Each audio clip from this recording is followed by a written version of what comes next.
اهلا بيكم في قناتي احلى الاكلات.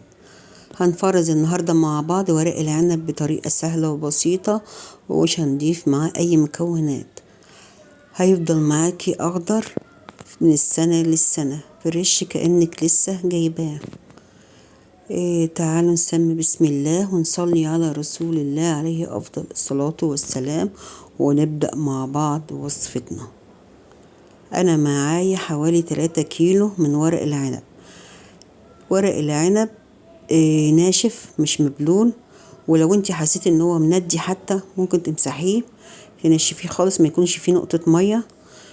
ده سر نجاحه، ان هو ما يكونش فيه مية خالص، ولا تحاولي تغسليه بمية خالص.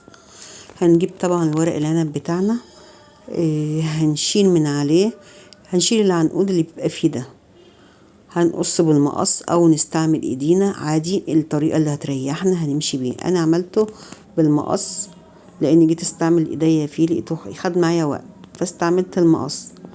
هتخلصي كمية كبيرة مش هتاخد معاكي اي حاجة، ونرصه بقى حسب الكمية اللي احنا عاوزينها. الورق الكبير مع بعضه والورق الصغير مع بعضه، لان ساعات بيبقى فيه ورق كبير اوي زيادة عن اللزوم، ممكن بنيجي بنستعمله بنعمله على مرتين، بنقطع الورقة ونحشيها على مرتين. انا خلصت الكمية كلها بالشكل ده. الورقة طبعا بتكون ناعمة وليها ريحة نفاذة، وده ورق العنب الصح. الورقة بالشكل ده خضرة ناعمة، لان طبعا بيبقى فيه ورق فوق ورق العنب بيبقى نازل معاه ورق تاني، ورق توت او ورق حاجات تانية خالص غير ورق العنب، فاحنا بنميزه بريحته وبالشكل ده.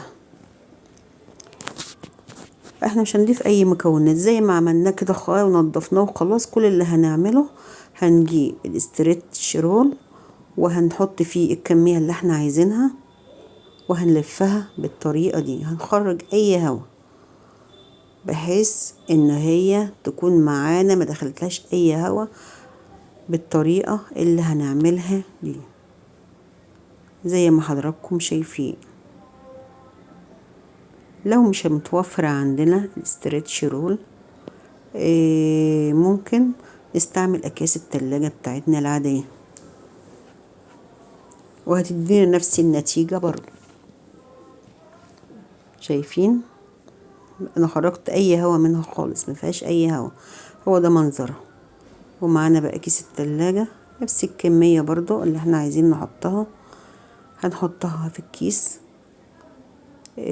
هنخرج برضو الهوا منها خالص بحيث ان هي ما يكونش جواها هوا، ونلفها بنفس الطريقة برضو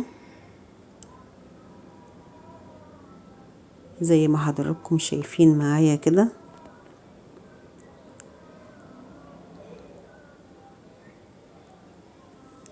ورق العنب من الحاجات اللي ممكن تتكسر بسهولة بعد ما بتتلج، فعشان نحفظها وانها ما تتكسرش لازم نعملها بالطريقة دي. هنلف الكيسة طبعا لاخرها ونحاول نلزقها بلزقة كده عشان الاكياس بتفك مش زي الاسترتش رول. هنعمل مع بعض واحدة كمان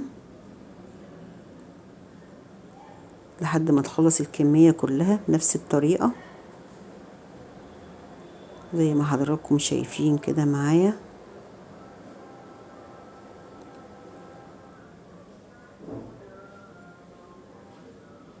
كده الكمية معايا جاهزة، هنحطها في الفريزر بتاعنا وهتفضل معانا فريش زي ما هي.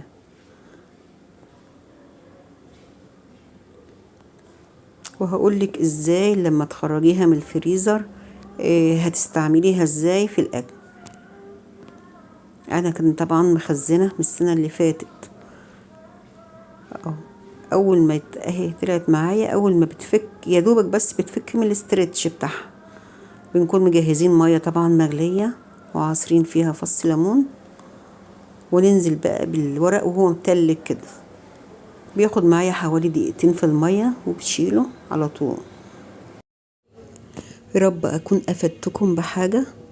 لو اول مرة بتشوفوا قناتي لايك وشير عشان يوصلكم مني كل جديد انا بعمله. بحبكم في الله.